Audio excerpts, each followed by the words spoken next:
Duchess Sophie is a siren in red gravity-defying wedding guest dress and Hollywood hair. Prince Edward's wife joined Zara Tindall and Princess Eugenie at the Prince and Princess of Wales wedding gala. Royals from across the world flocked to London in their finery in April 2011 to celebrate the Prince and Princess of Wales wedding. Guests such as Prince Edward and Duchess Sophie had to ensure they had prepared more than one black tie outfit for the historic occasion. Before witnessing the ceremony on the 29th of April, the Duke and Duchess of Edinburgh were pictured at a pre-wedding gala dinner at the Mandarin Oriental Hotel hosted by the late Queen Elizabeth II. Welcome to Royal Pancakes. If you are new here, please don't forget to subscribe and click the notifications bell, so you don't miss any news about the British monarchy. Sophie's go-to blues and neutrals were nowhere to be seen as she stepped out in an eye-catching ruby gown with thick straps and structured pleats at the V-neck. Edward also dressed to impress, donning a black tuxedo, a crisp white shirt and a bow tie. The royal looked like Hollywood royalty as she hit the red carpet with her blonde hair styled in vauve curls which she held away from her face in the wind. She added dazzling accessories including drop earrings, a diamond necklace, platform heels and a silver clutch. Beauty-wise, Sophie completed her glamorous evening look with cherry nails, rare for royal ladies who tend to stick to nude and pale pink hues, and long lashes that emphasized her eyes. Sophie was not the only guest to embody a lady in red. Much like the British royal, Crown Princess Victoria from Sweden stepped out in a crimson-ruched gown that flattered her figure, alongside a silver clutch and diamond accessories. Another popular color was classic black, with Princess Eugenie rocking a corset evening gown with a cowl neck, an embellished flower on the strap and a flowing skirt, which she teamed with patent stiletto heels. Zara Tindall also amped up the glamour in a floor-length, one-shouldered gown, and a beehive-style French twist.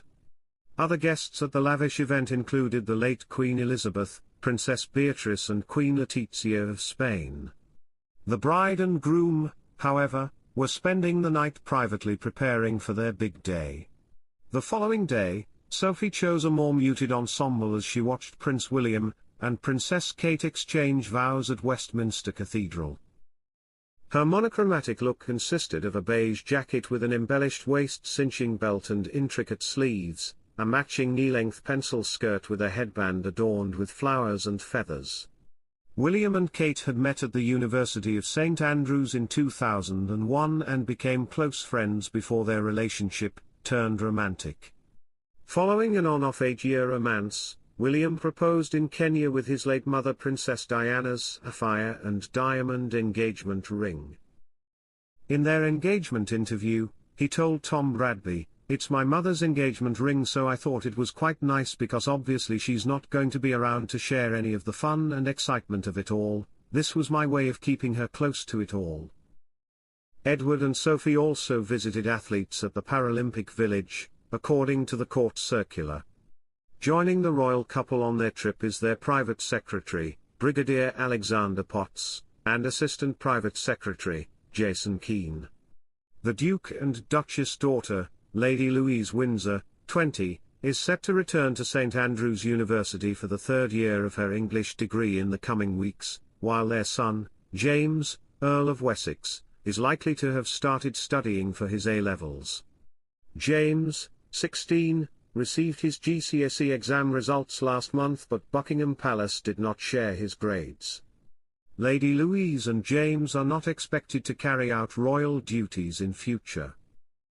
Sophie's appearance at the Paralympics comes just weeks after she also attended the Paris 2024 Olympics, where she was seen celebrating Team GB's female cyclists winning their first gold medal at the Bercy Arena.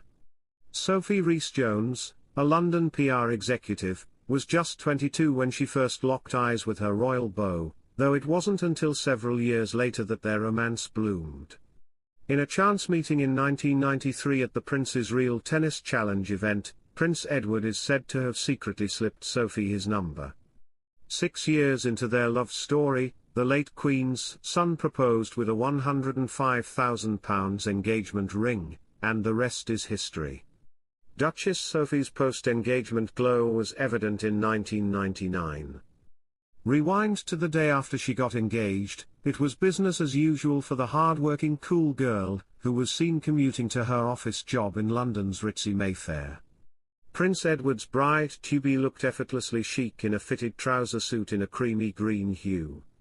She accessorized with a crisp V-neck blouse and added a delicate floral brooch to the lapel of her jacket. Giving her daytime look a luxe feel, the royal-to-be teamed her corporate get-up with leather-heeled boots, adding a waist-cinching black belt and dainty pearl earrings. Proving a power suit never goes out of style, Sophie's sage trouser suit look can be seen on all of London's it girls today. A few days later, the Duchess was seen rocking yet another power suit, layering with a chic oversized black coat. Her golden blonde choppy cut was a product of its time, with the late Princess Diana making the feathered pixie crop a millennial must-have. The Duchess of Edinburgh formally told Hello during an online event with the British Fashion Council that her own personal style icons blend both Hollywood and actual royalty. When asked whose style she most admires, she said, "Angelina Jolie, I always think she looks amazing, and also Queen Rania of Jordan always looks stunning." She added of British royal style in general, Britain is an island, albeit a big island, and if you look at what royal women have worn over generations, they have made huge fashion statements reflected from foreign shores, and that's what helps make our style. The Duchess and her older brother David grew up in a 4-bedroom 17th-century farmhouse, and Sophie was educated first at Dulwich Preparatory School, then at Kent College, and finally at West Kent College, where she trained as a secretary. Pictured here at Ascot Charity Race Day in 1995, Sophie Rhys-Jones never dreamed she'd one day be a member of Britain's royal family, and decided to pursue a very unroyal career after finishing her studies. After leaving college, Sophie went into public relations and worked at major firms like Capital Radio, as well as PR companies like the Quentin Bell Organization and McLaurin Communications and Media. Not content with a London office job, she explored career opportunities abroad as well, traveling to Switzerland where she worked as a ski representative, and even spending a year working and traveling in Australia. By 1996, she'd established herself in the public relations industry and decided to start her own agency, RDH Public Relations, which she ran for 5 years with a business partner. Sophie might have continued with it, if not for a chance meeting with her very own Prince Charming. In 1987, Sophie caught the eye of Prince Edward, the youngest son of Queen Elizabeth II and Prince Philip, for the first time. Back then she was working at Capital Radio, and he was dating one of her friends, so nothing came of it. That is, until the pair crossed paths again in 1993.